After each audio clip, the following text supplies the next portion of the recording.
Duncan doesn't like working at the incline railway. He is always impatient to get back to the junction. This makes him careless and gets him into lots of trouble.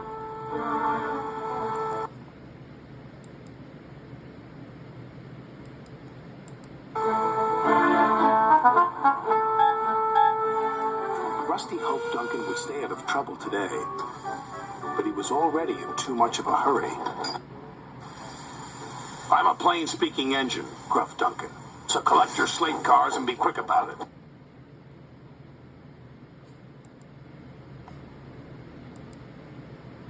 Francine had to make fun of Duncan. Hey, Duncan. Look! I think you're a 4-eye impatient train.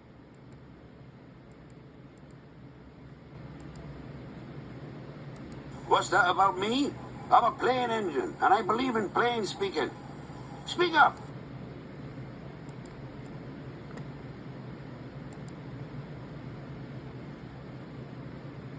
You're the 4-eye plain engine.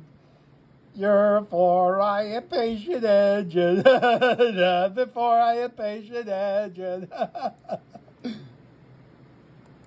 I'm a plain-speaking engine, gruffed Duncan.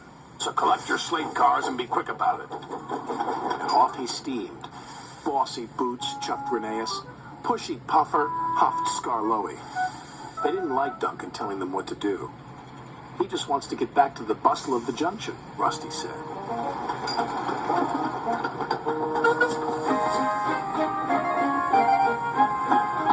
Duncan wanted everyone to work faster. You're supposed to be helping me, he grumbled, but you're as slow as snails. Duncan, said Duncan, said Francine angriously. Did you tell everyone I looked like a marshmallow? Nothing to it. You better apologize or you're gonna get it. I can handle slate cars, he cried.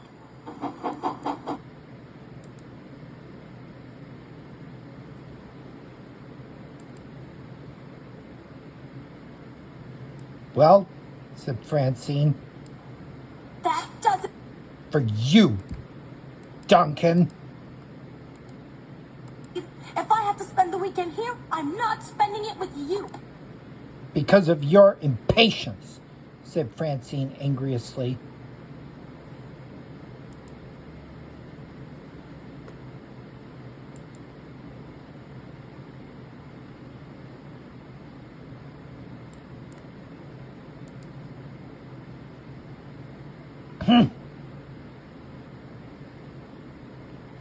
Said Duncan. I'll show that smelly More careless. I'll show that smelly Francine. diesel. And those lazy steamers, he said to his driver. Careful, cautioned his driver. You're asking for trouble.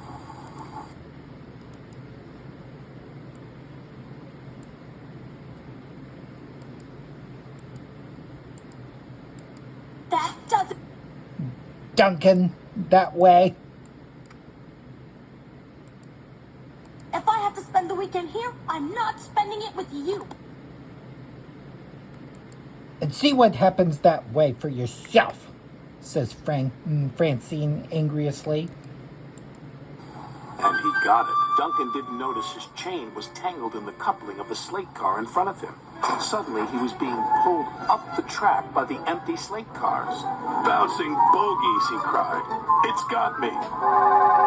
Duncan's driver jumped clear. Rusty returned to see Duncan being pulled up the incline. Francine had to think real positive, importantly. I tried to warn him, said Rusty. But he's bad about that tone. He never listens, the little diesel's driver said.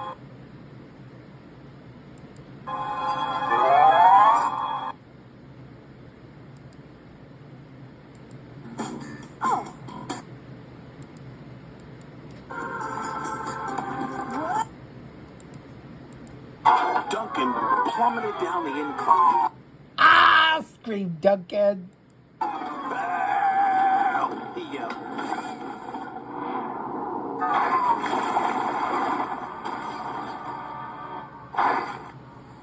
Glug, glug, glug, he said. Bluggle my broiler. Duncan felt foolish and very wet.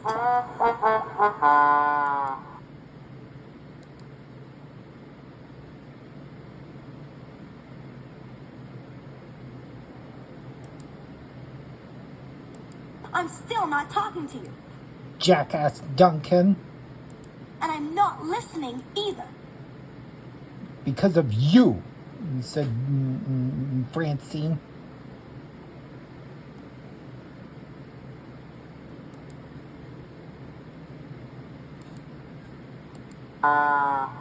When Sir Topham had arrived, he spoke severely to Duncan. You have not been a responsible engine, he said. Your impatience has caused confusion and delay, and you owe these engines an apology.